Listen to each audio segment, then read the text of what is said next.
Welcome back mga kaaldab. Ito na naman po ang inyong lingkod, si Mr. Destiny. At magbibigay na naman po tayo ng ebidensya at resibo. Kung sino nga po ba talaga ang totoong kasama ni Richard Paul Carson Jr. Siyempre walang iba kundi si Mengay. Oops, issue na naman yan, Mr. Destiny. Alam mo kaya ka lagi nababash eh. Kaya ka lagi na pag-iinitan sa mga ina-update mong wala naman at hindi naman kapanipaniwala. Hindi po ba? Hindi naman ako namimilit eh. Di po ba? Sabi ko nga po sa inyo, dito po sa pagbibigay ng update ni Mr. Destiny, pabor man o hindi, kailangan alam din po ninyo. Di po ba? Sino-sino nga po ba ang kasama ni Alden Richards? Sino-sino nga po ba sa tingin ninyo ang magsasabit magpapatunay kung sino nga po ba talaga ang totoong nagsasabi ng fake news at nagsasabi ng totoo. Remind ko lang po sa mga gigil na gigil at galit na galit sa channel natin. Yung mga nagsasabing ibang kasama ni Alden Richards sa Stardust, si Catherine daw po at hindi nga po si Maine Paul Carson. Wala naman pong problema. Kung ano po yung pananaw ninyo, kung ano po yung paniniwala po ninyo, nire-respeto natin yan at ginagalang. Kung sa tingin nga po nila hindi si Menga yung kasama, wala naman pong problema. Hindi po ba? Galit na galit sila kasi nga po tayo namamayagpag.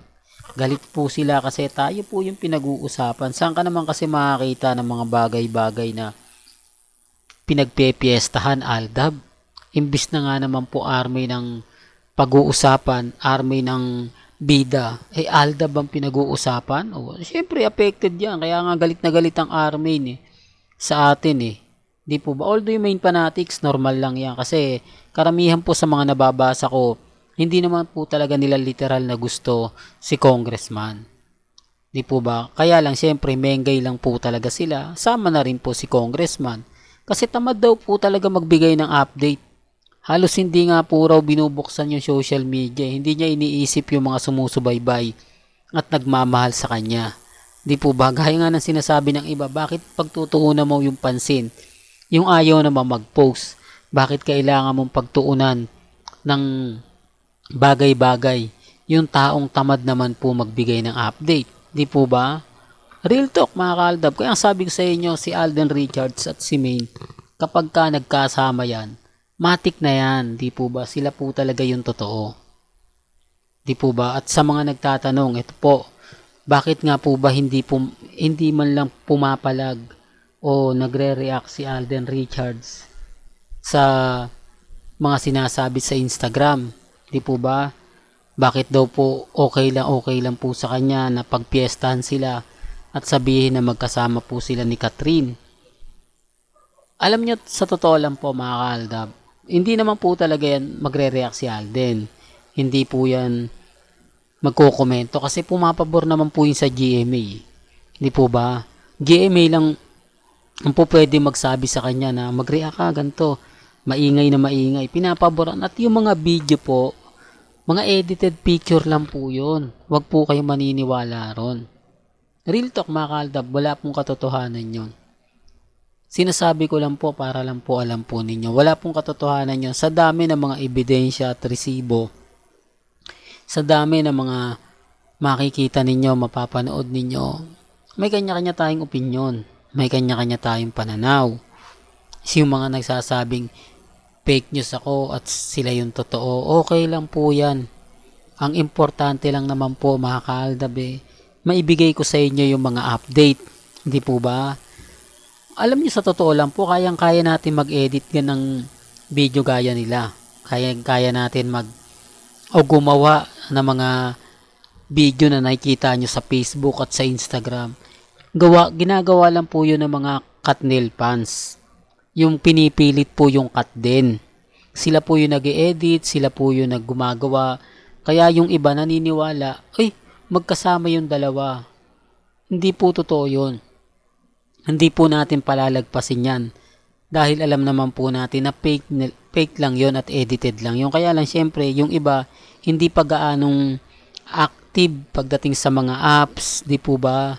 Sa mga editing na ginagawa. Hindi katulad ng mga Kathryn fans, talagang desperado po sila. Ibig kong sabihin, gustong gusto po talaga kasi nila na matuloy yung Hello Love Goodbye Part 2. Di po ba? Kaya sabi ko sa inyo, hindi posible na gawin nila yan. Pero matagal. Hindi man ngayon. Kasi may priority pa si Alden na gagawin eh. Di po ba? Maaari tinanggihan niya yan dahil sinabi niya na marami pa siyang gagawin. Hindi niya magagawa muna yon, di po ba? Pero yung ginagawa kasi ng mga netizen, ng mga fans ni Kathryn, gagawin niyang si Alden. Para nga po kapag maingay, magkakaroon ng issue po, di po ba? Yun naman po yung gusto ng iba. At siyempre ABS-CBN yan Alden Richards yan normal lang po, di po ba? Kaya nga sabi ko sa inyo dito po sa channel ni Mr. Destiny, lahat po ng mga gusto nyo pong mapanood, mapakinggan, pabor man o hindi, kailangan updated po kayo, di po ba? Gaya nga po ng pag nagtitrending sila Mengay at si Alden, talagang pinagpepiestahan po sa social media. Ako, masaya ako mga kaaldab sa mga nakikita ninyo, nababalitaan ninyo, kampante lang. Di po ba? At dito po sa video na to, di po ba, hindi yan si Kathryn, for the record lang po. Baka yung iba kasi nagsinasabing si Kathryn daw po ang kasama ni Alden Richards. Natatawa naman po ako. Di po ba? Kaya lang po, wag po kayo maniniwala doon.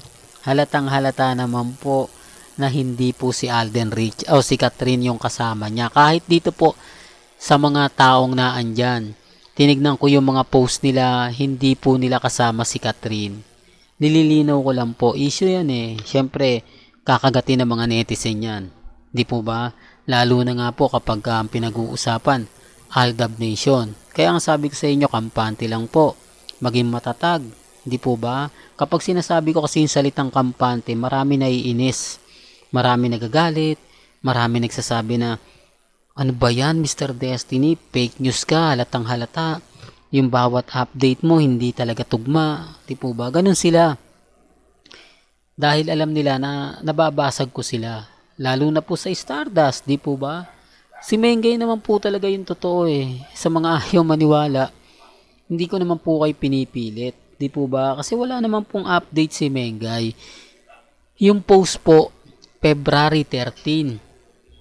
Pero pinost niya ng February 14. Paano ipopost sa Instagram yun? Doon pa lang halata mo na talaga. Kaya galit sila binasag ko po sila. Galit sila dahil yung iba napaisip naman po talaga. Mapapaisip naman po talaga kay February 13 tapos ipopost mo ng February 14. Pupunta ka sa Makati Sports Club. Anong gagawin mo ron? Di po ba? Tapos na yun, ng 13 pa yun.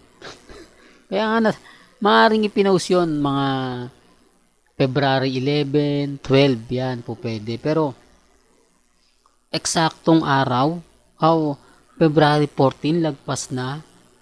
Kaya nga natatawa ako sino ba naman si Raulo pupunta ng February 14, February 13 pa lang. Naandun na. Tapos Valentine's pa. Ano yun? Matatawa po talaga. Natatawa lang po talaga ako mga kaaldab, no? Ang kay Mengay, ang celebration nila February 13, yung palang araw ng mga puso. Pagdating ng February 14, wala na po silang update. Kasi February 30, nag-celebrate na po sila. Di po ba? Di po ba nakakatawa? Pero gaya na sinabi natin, wala pong pilitan. Di po ba? Tamang-tama nga po yung February 14, Ash Wednesday. Kaya lang, may mga point mga kaaldab na talagang matatawa ka. Sa bagay, may kanya-kanya tayong opinion at pananaw. Hanggang dito na lang po ang ating latest updates. Kaya kung gusto nyo pa po ng pinaka-latest at sariwang update, abay tumutok lang po kayo dito po sa channel ni Mr. Destiny para updated po kayo sa mga latest at sa mga bagong video po na ilalabas po natin maya-maya lang. Kaya kung bago ka lang sa channel na to at isa kang true-blooded Aldab Nation na nagmamahal po kay Mengay at Tisoy, tama po ang channel na pinuntahan mo, kaya consider na po kitang bagong subscriber. At huwag mong kalimutang i-share ang mga video po natin sa mga mami, sa mga titas, at sa mga senyor. Hanggang sa muli, salamat po sa panonood at pakikinig.